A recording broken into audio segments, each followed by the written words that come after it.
Amém, meus queridos. Então, vou pedir, hoje estaremos abordando o sermão profético, né, em Mateus, capítulo 24, do versículo 15 a 28. Lembrando que nós já, em dois estudos, nós falamos sobre o milênio, né, o milênio parte um, milênio parte 2. Nós abordamos o capítulo 20 de Apocalipse e entendemos, né, que nós vivemos no milênio, que nós reinamos com Cristo. Agora, então, nós vamos falar sobre o sermão profético do Senhor Jesus, para entendermos, uma vez que nós vivemos no milênio, como que irá acontecer todas aquelas coisas que o Senhor Jesus fala, né, desde o início ali do capítulo 24, onde ele fala das dores de parto, e depois dos versículos que nós iremos abordar, que ele fala da grande tribulação. Então a gente vai entender, nós vivendo o milênio, como que todas essas coisas irão acontecer, e vindo também como que será a vinda do anticristo. E esse é um assunto extremamente importante, muito, mas muito importante mesmo, porque se nós analisarmos como que o anticristo estará vindo a esse mundo e o que que ele oferece, muitas pessoas que se dizem cristão correm um grande risco de segui-lo. Então, esse estudo hoje é de extrema importância, que nós venhamos entender todas essas realidades e de como, biblicamente, todas essas coisas irão acontecer. Ok? Então, vou pedir, então, para o irmão Fernando estar lendo para a gente o capítulo 24 de Mateus, do versículo 15 ao versículo 28, por gentileza. Ok. Assim diz a palavra do Senhor. Quando, pois, virdes que a abominação da desolação de que falou o profeta Daniel está no lugar santo, quem lê, entenda. Então os que estiverem na Judeia fujam para os montes, e quem estiver sobre o telhado não desça a tirar alguma coisa de sua casa. E quem estiver no campo não volte atrás a buscar as suas vestes. Mas ai das grávidas e das que amamentarem naqueles dias. E orai para que a vossa fuga não aconteça no inverno, nem no sábado. Porque haverá então grande aflição, como nunca houve desde o princípio do mundo até agora, nem tampouco há de haver. E se alguém, aqueles dias não fossem abreviados, nenhuma carne se salvaria, mas por causa dos escolhidos serão abreviados aqueles dias. Então, se alguém vos disser, eis que o Cristo está aqui ou ali, não lhe deis crédito, porque surgirão falsos cristos e falsos profetas, e farão tão grandes sinais e prodígios que, se possível fora, enganariam até os escolhidos. Eis que vos tenho predito, portanto, se vos disserem, eis que ele está no deserto, não saiais. Eis que ele está no interior da casa, não acrediteis. Porque assim como o relâmpago sai do Oriente e se mostra até ao Ocidente, assim será também a vinda do Filho do Homem. Porque onde quer que estiver o cadáver, ali se ajuntarão as águias. Amém. É, então, meus queridos, hoje, como os irmãos solicitaram também, da gente falar sobre a vinda do anticristo, então a gente vai cobrir mais coisas também, né? Justamente para poder complementar o sermão profético e aí já está entendendo também com relação ao milênio, como eu já expliquei. Então, né, falando do anticristo, o texto aqui em questão, sermão profético do Senhor Jesus, que mostra que esse personagem descrito aqui como o abominável da desolação, né, que foi previsto, foi profetizado pelo profeta Daniel, ele virá à Terra num determinado momento. Agora, uma coisa importante da gente, antes da gente começar, entender que muitas pessoas às vezes confundem. Quando nós vemos, nós já estudamos as cartas de João também, quando João fala que há muitos anticristos. E aí as pessoas às vezes falam, poxa, mas será que então será vários anticristos? Não será só um anticristo?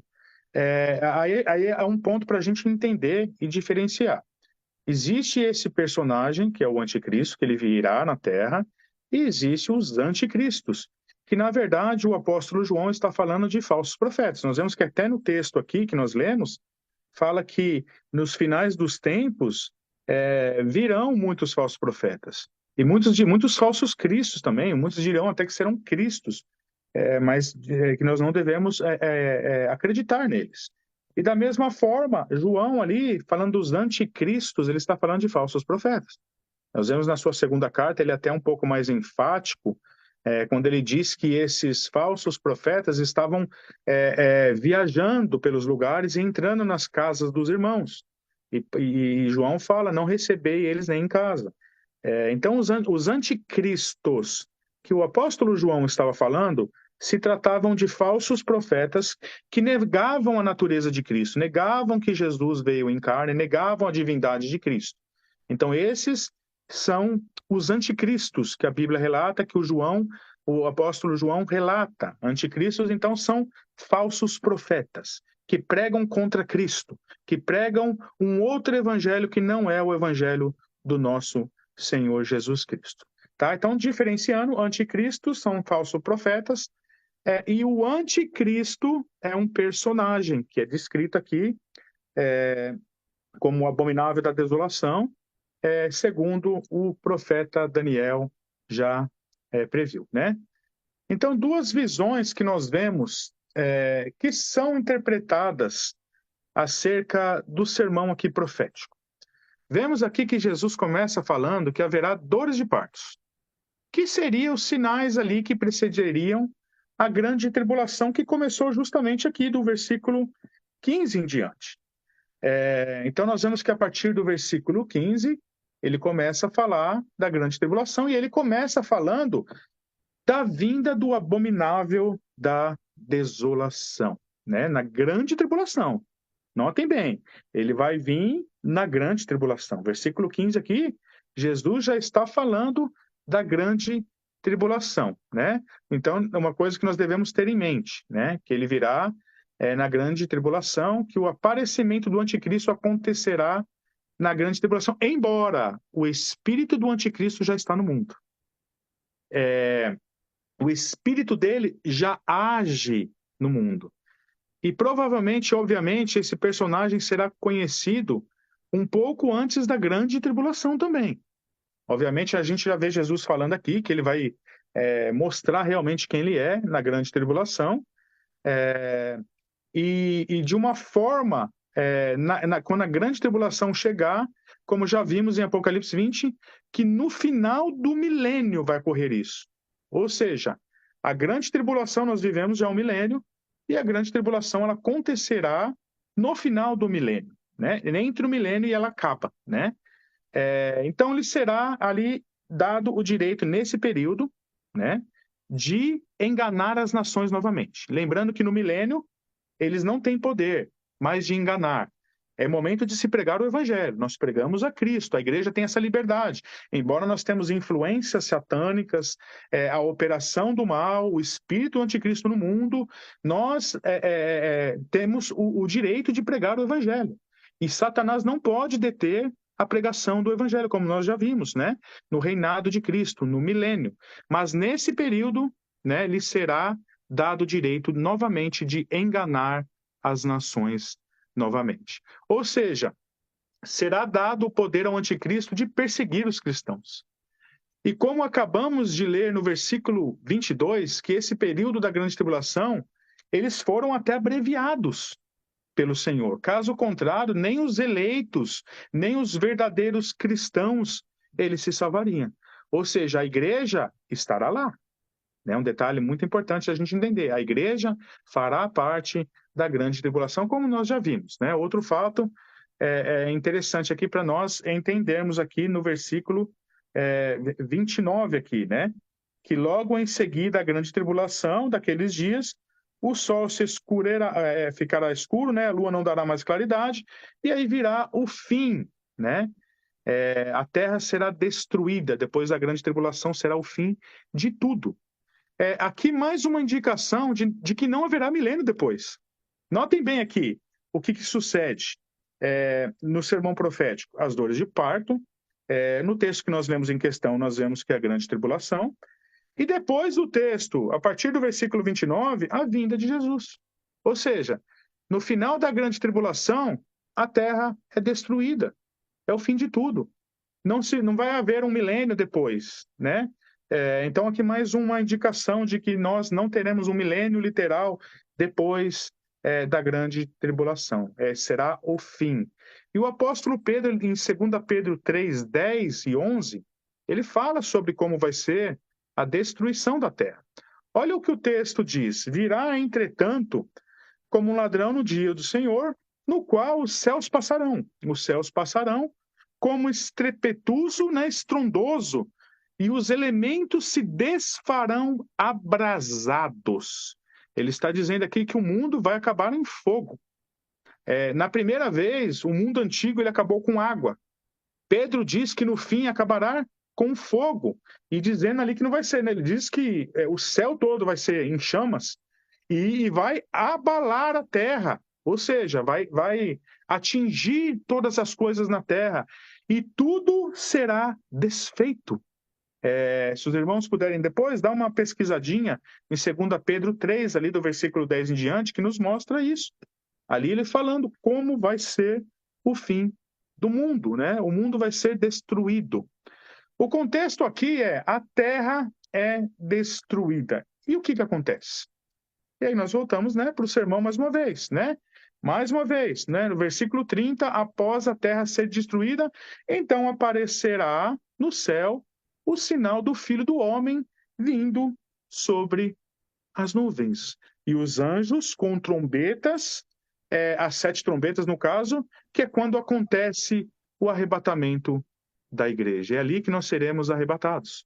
O mundo vai ser destruído e vai ser o fim. E nesse momento, quando Jesus vem ao ar, vem aos céus, será quando a igreja, ao sinal da 7ª trombeta, quando a igreja será arrebatada, né? Os que estarão aqui na terra, né, ainda nessa grande tribulação, ou os que não morreram também na grande tribulação, que muitos vão ser perseguidos e mortos. E aí, os que já morreram ressuscitarão primeiro, né? E depois os que ficaram subirão, né, também para ficar ali para sempre com o Senhor.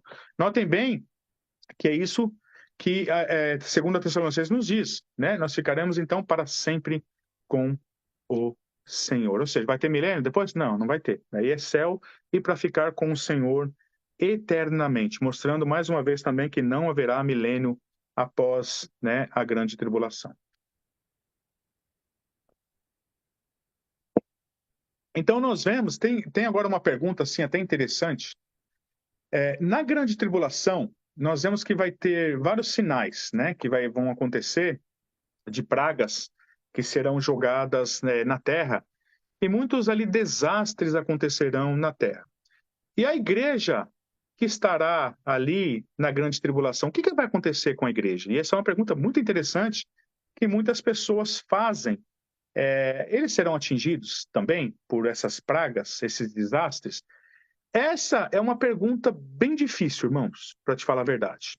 Eu vi o pastor Augusto Nicodemos respondendo que os cristãos não serão atingidos, né, pelos desastres que o próprio Deus mandará. Irmãos, eu vou ser muito sincero com vocês, eu prefiro não responder essa pergunta, porque a Bíblia ela não fala. E eu, particularmente, eu não consigo ver uma possibilidade dos cristãos que estiverem vivos na grande tribulação não serem atingidos por todos esses desastres. Eu não consigo enxergar a igreja vai estar sendo perseguida, espalhada por todos os cantos da terra. Como que não vai ser atingidos, né? Para mim, um pouco na minha cabeça pensando, né? Eu fico um pouco assim achando que talvez não seja assim, né? Mas segundo o pastor Augusto Nicodemos, que eu gosto muito dele, né, das pregações dele por sinal, como da mesma forma como as pragas no Egito não atingiram o povo de Israel, as pragas na grande tribulação ali não atingirá também os cristãos. Então é uma questão de interpretação, irmãos. A Bíblia não nos fala exatamente se vai atingir ou não vai atingir, né? Ambas podem ser possíveis. Eu, particularmente, eu acredito que vão ser atingidos, sim. Né? E muitos vão ser perseguidos e mortos na grande tribulação. Né? Mas aí aí é uma interpretação de cada um. Né? A interpretação que Deus dá para cada um, porque a Bíblia não relata isso e cabe a gente, então, especular. Né? Então, voltando aqui para o texto de Mateus 24:15, onde Jesus fala sobre o abominável da desolação, que foi previsto pelo profeta Daniel. Então, Jesus está dizendo que quando virdes o abominável, né, quando virdes o anticristo, que foi profetizado pelo profeta Daniel. Se nós olharmos em Daniel, capítulo 9, no versículo 27, Eu não vou abordar muitos textos muito, irmãos, porque se a gente for abordar detalhadamente cada texto, a gente vai ficar aqui né? O estudo ele dá uns 3, 4 estudos, né? Então eu vou um pouquinho mais rápido, só citando. Depois os irmãos podem estar olhando, tá? Também, tá? Então nós vemos no versículo 27, vemos que Daniel também profetizou, né, que Jesus morreu, mas no capítulo 9, no versículo 27, nos diz que o anticristo virá, fará aliança com muitos por uma semana e fará cessar o sacrifício e a oferta dos manjares. E sobre as asas das abominações virá o assolador, né? O assolador, que é o anticristo, até que a destruição, notem bem, destruição que esteja determinada, né? E se nós olharmos antes do versículo 27, no versículo 26, vemos que Daniel também profetizou, né? Como eu disse, a morte de Jesus. No versículo 26 diz que o ungido será morto. Notem que Daniel veio 500 anos antes de Cristo, né? Então essas profecias foram antes de Cristo. Então ele falou que o ungido seria morto e já não estará mais. E um novo príncipe se ergueria que destruiria a cidade. Aí ele já está falando de anticristo. Tem várias interpretações aí, irmãos, né? Mas para mim, né, eu creio que a maioria dos sensatos eles vão nessa linha. Tá falando de Cristo e depois falando do anticristo, né? Porque não tem como falar de Cristo e depois falar de Cristo indo contra o próprio Deus, né? E destruindo a própria cidade. Não faz muito sentido e não está em harmonia com o texto, né? Então devemos entender dessa forma. E no versículo 27, ele fará cessar o sacrifício. E assim, né, com abominações ele virá, né? Virá o assolador. Aqui tem duas interpretações, irmãos, acerca desses fatos que acontecerão. E eu vou deixar a critério dos irmãos, né? Eu vou deixar a critério dos irmãos também. A questão do milênio, eu já disse, é inegociável. Nós vivemos o milênio. Se nós não pensarmos que nós não vivemos o milênio, a gente vai acabar com vários textos e a harmonia dos textos bíblicos, então aí já não faria sentido. E além da gente acabar também com a soberania e o reinado de Cristo, né? Agora, nessa parte de como acontecerão as coisas, aí eu não vejo implicações sérias, mas uma questão de interpretação, tá? Então eu deixo para os irmãos, então, tirar, né? Tirar essa interpretação. E duas interpretações acerca desses fatos que acontecerão. Daniel disse que o anticristo iria fazer cessar o sacrifício, isso juntando com o que Paulo disse em Tessalonicenses, dizendo que ele se assentaria, né, se sentaria como Deus e exigiria ser adorado como Deus no templo. E também nós vemos que a cidade vai ser destruída. A linha milenista, que com relação ao milênio está correta, né, como eu disse, o milênio é inegociável, nessa linha interpreta que os fatos de uma forma que eu acredito que não pode ser, às vezes, bem assim. Eu não vejo tanta precisão na Bíblia, né? Eu não consigo enxergar dessa forma. Vamos lá. Jerusalém será destruída, né? A gente sabe, Jerusalém vai ser destruída. O mesmo relato que nós vemos aqui do sermão profético em Lucas, se a gente for olhar o mesmo relato de Lucas, diz que o que Daniel profetizou é que quando Jerusalém estiver cercada por seus inimigos, né, aí será o tempo. E aqui está falando já de grande tribulação. Jerusalém será cercada, invasão e a destruição dela, né, que é prevista por Daniel. Segundo Lucas, se a gente juntar os pontos, lendo Lucas, está falando de grande tribulação. E indo por essa linha que eu entendo que talvez a linha milenista acerca da cronologia dos fatos não esteja tão certas, mas eu posso estar enganado também. Por isso que eu gosto de deixar também a critério dos irmãos, né? Esses fatos são interpretados pela linha milenista como que já aconteceram. Já aconteceram. O templo foi profanado 170 anos antes de Cristo por Epifanes, quando ele sacrificou até um porco dentro do templo, e ali nós vemos que surgiu a revolta dos Macabeus. Inclusive, são dois livros apócrifos da Bíblia, que a Igreja Católica adotou esses dois livros, e são dois livros interessantíssimos, históricos, que eu recomendo até os irmãos lerem. E foi justamente naquele tempo, dos Macabeus, que pelo fato de o templo ter sido profanado, né, um sacrifício de porco, os judeus se revoltaram e ali surgiu a revolta dos Macabeus, né? E Jerusalém ali, e o outro fato que da destruição, Jerusalém foi destruída, segundo essa visão, 70 anos depois de Cristo, e foi realmente destruída, né? Com a revolução ali dos judeus contra os romanos, foi destruído o templo ali, e a cidade também foi destruída. Ou seja, seguindo essa linha, já aconteceram essas duas coisas. Então só faltaria uma coisa acontecer: o anticristo aparecer, e porque o resto já aconteceu. Então, se nós seguirmos dessa forma, que a destruição já aconteceu, o templo já foi profanado, né? Já aconteceria, já aconteceu, só falta então agora o anticristo vir à Terra. Agora, irmãos, essa é uma linha, tá? Eu deixo os irmãos julgarem como eles quiserem. Para mim, eu não enxergo assim. Eu sou muito sincero. Eu sempre falo que eu gosto de olhar os textos e seguir da forma como eu entendo nos textos bíblicos.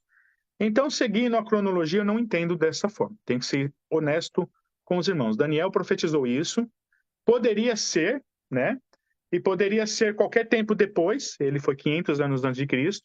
Então, depois do que ele preveu, poderia ser, né? Porque Jesus fala o que foi previsto de acordo com o profeta Daniel. Mas analisando o Novo Testamento e a harmonia dos textos, eles acontecem na grande tribulação. Por isso que eu não vejo dessa forma. Vamos voltar para o capítulo aqui, 24, de Mateus, para a gente entender um pouquinho mais. Versículo 15. Aqui Jesus termina de falar sobre as dores de parto. O que acontece depois? Grande tribulação. Versículo 15, grande tribulação, explicando. Quando virdes o abominável da destruição que foi profetizado pelo profeta Daniel. Quando aqui? Quando que começa a grande tribulação? Estamos falando de grande tribulação aqui, irmãos. Aí Jesus começa a falar a partir do versículo 16 sobre a perseguição.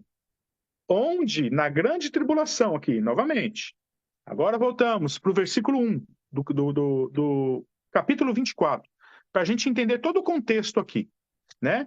Versículo 1 do capítulo 24. Olhem como Jesus começa o sermão profético. Notem bem. Jesus começa mostrando aos discípulos o templo. E eles diz que não vai sobrar pedra sobre pedra. Não vai sobrar nadinha. Aí os discípulos perguntam: quando, mestre, que isso acontecerá? Aí Jesus começa a falar o quê? Das dores de parto. E no versículo 15 ele dá a resposta. Quando acontece? Quando virdes o abominável da desolação na grande tribulação. Quando o anticristo vir, que vai acontecer o quê? A destruição também do templo, né? A destruição da cidade. E se a gente, como eu disse, olhar Lucas, está falando nessa mesma parte, essa parte, quando Jerusalém for invadida, estiver cercadas, né? Então nós vemos, seguindo nessa linha, eu entendo dessa forma, de coisas que ainda vão acontecer. E eu vejo, irmãos, que os cristãos históricos, são pré-milenistas, eles erram na questão do milênio. Mas na questão do fator cronológico, eu vejo que eles são mais bíblicos nesse sentido. Né? E eu gosto de ser muito sincero com os irmãos. Por isso, né, que os cristãos históricos acreditavam que o templo será reconstruído. Né? Se você perguntar para a maioria dos evangélicos, grande parte dos evangélicos tem isso em mente, que o templo tem que ser reconstruído, porque justamente o texto que nós vemos 2 Tessalonicenses, Paulo, já estudamos sobre isso, Paulo fala que o anticristo virá com sinais e prodígios, enganará muitos, ele vai querer se sentar no templo de Deus e ser adorado como Deus. E nós vemos o fato aqui, né, que para mim, seguindo nessa cronologia que vai acontecer na grande tribulação, a grande tribulação não aconteceu ainda. Então, baseado nisso, né, eu acredito que nessa cronologia se deve ver dessa forma como a Bíblia está descrevendo. Agora, outro detalhe que colabora com essa ordem cronológica de Mateus é Lucas. Fala no mesmo sermão profético que o ataque de Jerusalém acontecerá e não aconteceu no ano 70 depois de Cristo. Vamos para Lucas 21. Notem no versículo 5 de Lucas, capítulo 21, no versículo 5, ele começa o mesmo sermão profético. Da mesma forma, antes ele está falando do templo, mostrando o templo que não sobrará pedra sobre pedra, e ele continua da mesma forma, com os discípulos perguntando o que aconteceria, né, com a destruição do templo, e no versículo 7, ele começa falando das dores de parto, só que na parte da grande tribulação, ele conta outra coisa. Se nós olharmos no versículo 20, ele fala da destruição da cidade. Quando ele estiver, né, ela estiver situada de exércitos, está próxima à sua devastação, ou seja, vai ser destruída. Isso não pode ter sido 70 depois de Cristo, até por um outro fator, irmãos. Por um outro fator. Jerusalém já está lá de novo. Foi destruída, mas está lá de novo. Então, né, não faz muito sentido. Ela já é uma cidade novamente. E nós vemos que ela vai ser devastada. E quando acontece isso? Né? Na grande tribulação, com a vinda do anticristo. Estamos falando aqui não de algo que já passou, mas de algo que virá na grande tribulação. E depois nós vemos, né, da mesma história, Lucas, no versículo 25 em diante, ele termina falando do fim também, da vinda do Senhor Jesus. O mesmo texto, irmãos, o mesmo texto. Mas a destruição da cidade acontecerá também, né? Como foi previsto pelo profeta Daniel. Aqui eu vou deixar essas duas visões para os irmãos, para vocês pensarem. Para mim, né, de quando acontecerá a vinda do anticristo, quando acontecerá a destruição do templo, quando acontecerá a profanação, né, do templo e a destruição da cidade. Então, eu deixo isso aberto para os irmãos, mas eu confesso que eu até falei para alguns irmãos que são milianistas que talvez eu possa chocar alguns irmãos que seguem essa linha. Mas eu sempre falo que, para mim, o que importa é seguir a Bíblia, irmãos. Eu não vou contra a Bíblia. Né? Se alguém me mostrar na Bíblia que para eu enxergar de outra forma, aí eu vou. Mas, para mim, está muito claro como as coisas vão acontecer aqui, seguindo no sermão profético do Senhor Jesus. Mas eu deixo a critério dos irmãos também. Eu não posso descartar a outra linha. De repente, como Daniel previu antes, seguindo só Daniel, a gente pode imaginar. Mas juntando com a harmonia do Novo Testamento e o sermão profético de Jesus, aí eu acho que já não faz tanto sentido. Por isso que eu falo, a Bíblia deve ser sempre interpretada com harmonia, não só com uma parte. Então, como eu disse, profecias de Daniel, junto com o Novo Testamento, sermão profético, junto com 2 Tessalonicenses, a impressão que me dá é que essas coisas vão acontecer e não aconteceram. Então, segundo o que eu acredito, né? Eu acredito que todas essas coisas ainda acontecerão, a destruição, né, da cidade de Jerusalém, e o templo vai ter que ser reconstituído, na minha opinião, vai ter que ser erguido novamente o templo, para que o anticristo tente ser adorado no templo. Essa é a minha visão, irmãos, né? Mas pode ser que essas coisas já aconteçam, né? Então, deixa a critério isso dos irmãos, tá? Outro, que é um dos dois fatores que são descritos para a vinda do anticristo, acontecerão na grande tribulação, né? No texto aqui do sermão profético de Jesus, indica ser que vai ser assim, né? Coisas que vão acontecer, né? Agora, falando do anticristo, nós vemos que ele vai querer ser adorado no templo, né? E isso vai acontecer na grande tribulação também, né? O templo vai ser profanado pelo anticristo, pois ele vai querer ser adorado no templo. Lembrando que para que aconteça isso, mais uma vez, se eu estiver certo nessa interpretação, o templo vai ter que ser reconstituído, né? Se eu estiver errado, e talvez a linha milanista já aconteceu isso no ano 70, então só resta mais uma coisa só, o anticristo só vai vir. Não resta mais nada acontecer. Ele vai vir e vai começar a grande tribulação. Então são essas duas interpretações, tá? Outra pergunta, irmãos, falando desse assunto, que é um assunto também bem complicado, sobre as 7 semanas que Daniel fala. As 7 semanas que Daniel fala, eu não vou entrar muito em detalhes no texto, tudo, mas eu quero falar só da interpretação. Tem duas interpretações, ou elas são simbólicas ou elas não são simbólicas. O que isso quer dizer? A semana interpretada muitos acreditam cada semana representa um ano. E que o período de grande tribulação será 7 anos. Sendo que nós iremos ver também um outro detalhe, que é as duas testemunhas. A Bíblia fala também que duas testemunhas virão. Nós vemos no capítulo 11 de Apocalipse. E elas, por um período de 3 anos e meio. Faz até sentido que eles virão na grande tribulação. Na metade desse tempo, eles serão... o Senhor vai permitir que o anticristo, né, faça guerra com eles e vença. Eles vão pregar o juízo e nós vamos ver que a terra vai estar tão contra as coisas de Deus que eles vão ficar felizes daqueles homens que pregavam sobre Cristo na grande tribulação foram mortos pelo anticristo. Eles vão adorar a besta.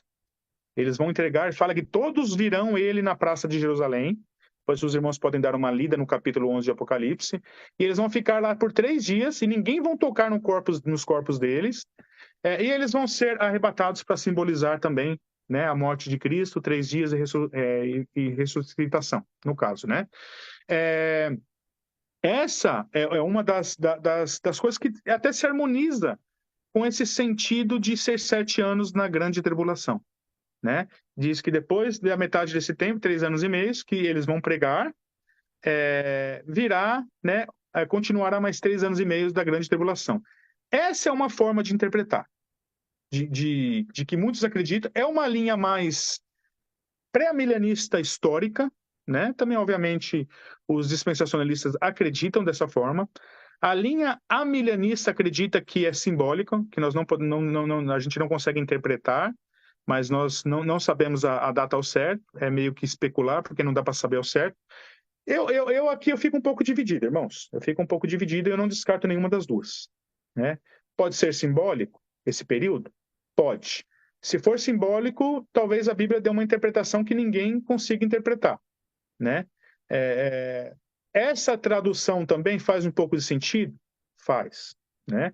Então eu não descarto nenhuma delas. Pode ser uma grande tribulação de 7 anos? Nós vemos o texto do capítulo 24 de Mateus, que fala que o tempo será curto, porque ele foi abreviado. Esse tempo que foi abreviado, porque senão nem os cristãos verdadeiros, os eleitos, seriam salvos, seria 7 anos? Pode ser, né? Eu não descarto também. Então eu gostaria de deixar essas duas linhas. Essa interpretação de 7 semanas na grande tribulação é 7 anos? Pode ser, irmãos. Eu não descarto isso também. Pode ser também simbólico? Pode ser um período curto que nós não sabemos? Pode também, tá? Nesse período, capítulo 11 de Apocalipse, não vamos ler também, porque são textos longos, né? Mas os irmãos podem também estar lendo. Nós também, que acompanhamos a pregação do pastor Leandro Lima, já vimos o capítulo 11 de Apocalipse, né? Então, os irmãos estão familiarizados com essas duas testemunhas também, que virão e pregarão nesse período, né? O tempo citado, que é metade desse tempo, que seria 3 anos e meio, pode ser também que eles vão pregar na metade desse tempo da grande tribulação, que seria 3 anos e meio? Pode ser também, irmãos. Pode ser simbólico também? Pode ser simbólico também. Então, aqui eu deixo aberto para os irmãos, tá? Essas duas linhas aqui, acerca das 7 semanas e acerca também das duas testemunhas, tá? Isso não faz diferença também, irmãos. Eu sempre falo, eu falo para os irmãos, é muito importante entender o milênio. Agora, a cronologia, se é simbólico, se é o tempo, isso aí não é indiferente. Mas é só questão de tempo e cronologia. Não afeta em nenhuma doutrina específica.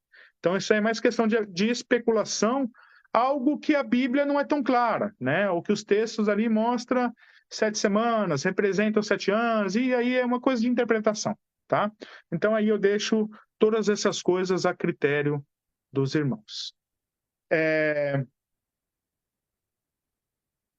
Agora, irmãos, entrando já mais um pouquinho agora, que a gente já entendeu um pouquinho sobre a linha escatológica, sobre milênio, sobre duas linhas de como isso pode acontecer, dores de parto, grande tribulação, duas testemunhas, né? 7 semanas, eu dei uma breve explicada, né? Porque se a gente for estudar isso aqui, irmãos, dá para estudar vários dias, né? Então foi uma coisa bem assim rasa, tá?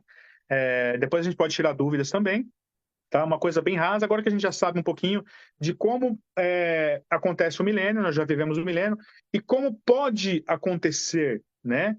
Todo esse processo do sermão profético do Senhor Jesus. Vamos falar um pouquinho agora do anticristo. É importante, irmãos, esse ensinamento, nós termos uma noção correta desse personagem, é de extrema importância, irmãos. Extrema importância. Quando eu falo extrema importância, irmãos, é de muita importância. Muita.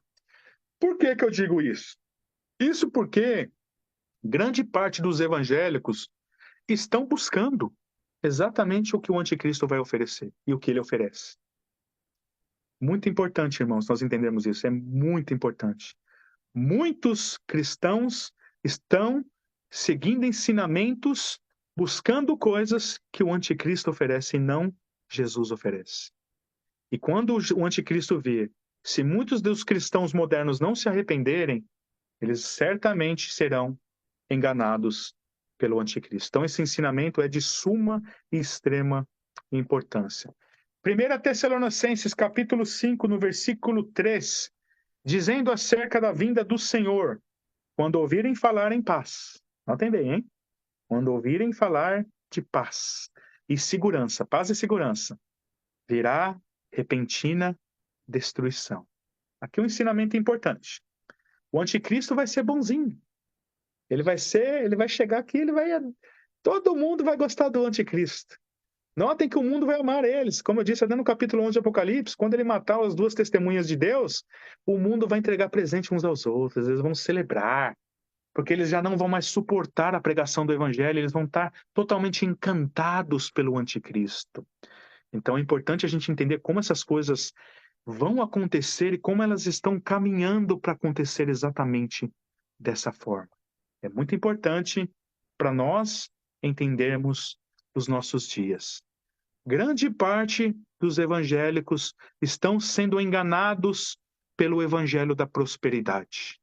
Um evangelho falso que prega segurança e prosperidade para o povo de Deus. Isso nunca foi algo que Jesus pregou ou prometeu. Pelo contrário, o que acontece com a igreja quando o anticristo chega? A maior perseguição da história dos cristãos. Só que o problema é que se a igreja continuar achando que o evangelho promete paz, segurança e prosperidade aos que creem em Jesus, eles vão amar o anticristo. E esse é um grande problema, irmãos, de nós crermos num falso evangelho. Se nós estivermos, irmãos, à beira de uma grande tribulação e de o anticristo voltar em breve, não sabemos o momento, né? Ele virá como um ladrão, sabemos os sinais. E se ele voltar amanhã? E se ele voltar daqui a uma semana? Se ele voltar daqui a 1 ano, 2 anos, 10 anos? Não sabemos. Já passou 2000 anos, pode ser qualquer hora. E nós estivermos seguindo essa linha, nós certamente iremos adorar a besta. Nós iremos adorar o anticristo. Outro ensinamento que tem a ver com isso, voltando para Mateus 24, no versículo 23 e 24, muitos falsos profetas virão. Olha aqui na grande tribulação, né? E levando em consideração que o espírito do engano, o espírito do anticristo já está no mundo enganando, né? Ele não pode enganar os cristãos, né? Os verdadeiros cristãos. Mas nós vemos que esses falsos profetas, eles farão muitos prodígios. E isso já tem acontecido, meus queridos irmãos. E já tem acontecido porque o espírito do anticristo já está na terra fazendo essas coisas. E o que a gente tem visto? Pastores pregando um falso evangelho, prometendo coisas que Deus não promete, vivendo uma vida de ostentação que é totalmente contrária à vida que Jesus, os apóstolos, viveram, e como o apóstolo Paulo nos fala, enganando, né, e sendo enganados, né, que ele fala a Timóteo, que eles estão enganando e sendo enganados. E essas igrejas, hoje em dia, nós vemos que elas lotam, porque isso é popular nos nossos dias, irmãos. Ou seja, o que mais atrai hoje em dia é a ideologia do anticristo, irmãos. É a ideologia do anticristo e não o evangelho mais. Né? Eu sempre falo que o que Paulo fala a Timóteo ali, capítulo 3, que haveria um tempo que não dariam mais ouvidos ao santo ensino, a Bíblia, seguindo falsos profetas, seguindo as suas próprias cobiças. É o que tem acontecido. E cada vez mais estamos caminhando para isso. Eles querem a prosperidade terrena, seguindo as próprias cobiças, estão se afastando do verdadeiro evangelho do nosso Senhor Jesus Cristo. E grande parte das igrejas também, nós vemos um detalhe importante, virou lugar de se fazer campanhas eleitorais, né? E nós temos que tomar muito cuidado, irmãos, porque o anticristo, ele vai ser um pacificador, ele vai ser provavelmente uma pessoa, né? Ele vai ser influente em uma pessoa política, e grande parte das igrejas hoje, o que eles mais fazem quando chega a época de eleição? Eleição, campanhas eleitorais. Eles estão até adorando políticos, levando políticos para o púlpito, irmãos. Isso não deveria acontecer nunca. E considerando que o anticristo vai enganar os muçulmanos, vai enganar os judeus, vai enganar também os falsos cristãos, e os únicos que não serão enganados são os verdadeiros cristãos que confiam apenas no evangelho do Senhor Jesus Cristo. Notem aqui o versículo 23, que disse que com sinais e prodígios eles enganariam, se possível, mas nós sabemos que não é possível, porque o Senhor nos guarda, né? Não é possível. Então, os únicos que não serão enganados serão os eleitos, os verdadeiros cristãos. Por quê? Né? Porque eles creem no Evangelho e somente no Evangelho. E os evangélicos que não estão seguindo o Evangelho, estão seguindo uma outra linha, estão seguindo a prosperidade, a segurança, eles estão seguindo exatamente o que o anticristo vai oferecer para esse mundo passageiro. E o anticristo vai fazer muitos sinais e prodígios. O que nós mais vemos hoje em dia as pessoas buscando? Milagre, irmãos. Não devemos buscar milagres. Não devemos, porque muitos falsos profetas já estão no mundo enganando, e eles fazem muitos sinais, irmãos. Nem todo sinal e milagre vem de Deus. O espírito do engano está no mundo. Nós não devemos confiar em milagres, em sinais, em prodígios. O próprio Senhor Jesus disse que não daria nenhum sinal a uma nação incrédula, mas apenas o sinal de Jonas. Ele está falando dele mesmo. É Cristo que nós devemos crer e colocar a nossa confiança somente em Cristo, para que nós não venhamos a ser enganados, meus queridos irmãos. Cristo, mais uma vez, somente Cristo. Nós devemos confiar em Cristo e somente no Senhor, né? E os cristãos não serão enganados pelo anticristo, os cristãos verdadeiros, os eleitos, não serão enganados pelo anticristo, que trará paz e segurança para os que o adoram. Mas os verdadeiros cristãos estarão dispostos a sofrer. É isso que Jesus diz: carregar a vossa cruz. Serão lançadas como ovelhas para o matador. É isso que o Evangelho diz. Justamente porque os cristãos, com a vinda do anticristo, das falsas promessas, nós não nos rendemos a elas, porque a nossa confiança está somente no Senhor. E nós cremos como Jesus respondeu ao próprio Satanás, quando tentou ele, oferecendo toda a glória desse mundo. É isso que Satanás oferece. Ao contrário de Jesus, que oferece a cruz para carregarmos. Negue-se a si mesmo, né? E o cristão verdadeiro entende isso. E o cristão verdadeiro, da mesma forma como o Senhor Jesus respondeu a Satanás negando essas coisas que ele oferece, disse: somente ao Senhor seu Deus adorarás e somente a ele prestarás culto. Por isso que o nosso culto tem que ser cristocêntrico. Por isso que nós acreditamos e adoramos apenas o nosso Senhor e não nos rendemos a encantos desse mundo, a sinais e prodígios. Eu sempre falo, eu gosto de uma citação de Lutero, que ele diz: ainda que caia milagres do céu, se não tiver de acordo com as escrituras, não me importa. E é assim que o cristão deve pensar. Pode chover de milagres, irmãos. Quem te garante que não é os sinais dos falsos profetas, irmãos? E se nós olharmos, a maioria dessas pessoas aqui falam: aconteceu um milagre na igreja, estão pregando um outro evangelho, irmãos. O que isso indica para nós? Que é de Deus? Claro que não, irmãos. Pelos frutos nós conhecemos, é o que a Bíblia diz. Então nós devemos entender todas essas coisas, irmãos. Entender a linha que o anticristo segue, a linha que o evangelho do Senhor Jesus segue. Para que nós não venhamos a ser enganados, irmãos. Para que os cristãos não adorem Satanás, o anticristo, na grande tribulação. Irmãos, vocês acham que a grande tribulação vai perseguir todos? Claro que não, irmãos. Todo mundo vai adorar o anticristo. O anticristo vai ser o cara mais popular da história. Ele vai enganar o mundo inteiro, irmãos. O mundo todo, menos os eleitos, os escolhidos de Deus, os que confiam apenas no Evangelho do nosso Senhor. Mais uma vez, por quê? Porque os eleitos amam a palavra do Senhor e entendem o que irá acontecer. E quando isso acontecer, eles estarão preparados e revestidos com a força de Cristo, do Espírito Santo de Deus. Aqui um fato interessante, meus irmãos. Um fato muito interessante para a gente entender. Muitos acham que a igreja não vai passar pela grande tribulação. E eles dizem que o Espírito de Deus ele será retirado da terra na grande tribulação. Isso é uma mentira, irmãos. Isso é uma grande mentira que não tem fundamento bíblico nenhum. O Espírito Santo de Deus está em todas as partes, irmãos. Não existe um lugar que Deus não esteja. É importante a gente entender isso. Muitos dizem até que o inferno vai ser um lugar muito ruim, porque Deus não estará lá. Outra mentira, irmãos. Deus estará no inferno, irmãos. Ele vai inaugurar o inferno. E da mesma forma que ele vai estar no céu demonstrando a sua graça, ele vai estar no inferno exercendo o seu santo juízo. Deus não pode não estar num lugar, ele está em toda parte, irmãos. Ele é onisciente, onipresente, ele está em todas as partes. Não existe um lugar que o Senhor não enxergue e não esteja. Esse é o nosso Deus.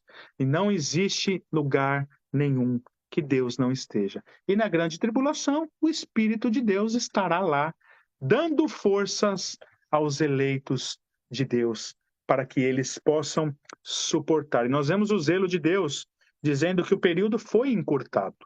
Justamente foi encurtado para que os eleitos suportem, e obviamente com a ajuda do Espírito Santo de Deus. O Espírito Santo não vai sair da terra, né? Isso aí isso aí é uma interpretação dispensacionalista que acredita em dois arrebatamentos, que diz que quando segundo eles, né, os cristãos forem arrebatados a primeira vez, porque daí depois vai ter outra vez, aí o Espírito sai da terra e ele depois, enfim, né? Isso aí para mim não tem sentido nenhum e não faz sentido nenhum, né? Não tem como a gente interpretar dessa forma. Mas enfim, meus irmãos, falando do anticristo, é basicamente isso.